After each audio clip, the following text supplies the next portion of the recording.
Message of the day, Genesis chapter 27, verses 5 through 10.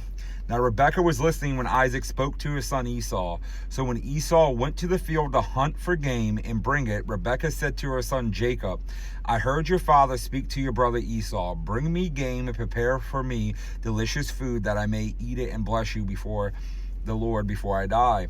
Now, therefore, my son, obey my voice as I command you. Go to the flock and bring me 2 good young goats, so that I may prepare from them delicious food for your father, such as he loves. And you shall bring it to your father to eat, so that he may bless you before he dies. So y'all see, before Jacob ever put on Esau's clothes, right? Before Rebekah ever cooked that meal, before Isaac lifted his hands to bless, God had already spoken. Okay, God had already told Rebekah that Jacob would be the leader of the family. The promise was already given, right? The outcome was already determined. But you see, when Rebekah heard that Isaac was getting ready to bless Esau, you see, that's where panic set in, right? And panic will make you do things that patience never would. So instead of waiting, she took matters into her own hands. Okay, instead of trusting God, she started scheming, right? She resorted to doing something wrong to bring about something that God has already promised, that he already spoke.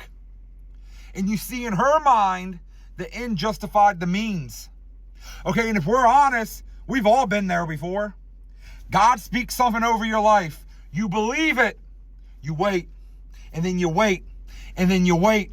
And then suddenly you see someone else receive what you thought was yours.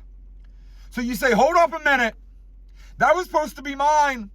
And instead of trusting God, you see, you start maneuvering yourself, right? You start positioning yourself. You start forcing doors open that was never meant to open for you. But no matter how good the goal looks, we should never try to achieve it by doing what is wrong. Right, and then we have verses 11 through 13, which says, But Jacob said to Rebekah his mother, Behold, my brother is a hairy man, and I am a smooth man. Perhaps my father will feel me, and I shall seem to be deceiving him, and bring a curse upon myself and not a blessing. His mother said to him, Let your curse be on me, my son. Only obey my voice. You see, Jacob hesitated, right? But not because it was wrong. Right? Not because he was about to deceive his father into giving him the blessing. Right? Jacob hesitated because he was afraid of getting caught. Right? He wasn't afraid of sin. He was afraid of the consequences. Right? And that hesitation, that was Jacob's exit ramp. Right? His last chance to stop. His last chance to say, this isn't right, Mom. We need to stop this. But you see, Rebekah, she was already too far in. Right? Sin had clouded her judgment. The plan has overtaken her conscience. It was degrading her character, and she didn't even realize it. And you see, that's where we fit in. Some of us didn't wake up planning to become this person, but by comparison, step by step, we move from point A to point B. And now we look in the mirror and don't even recognize the person back looking at us anymore.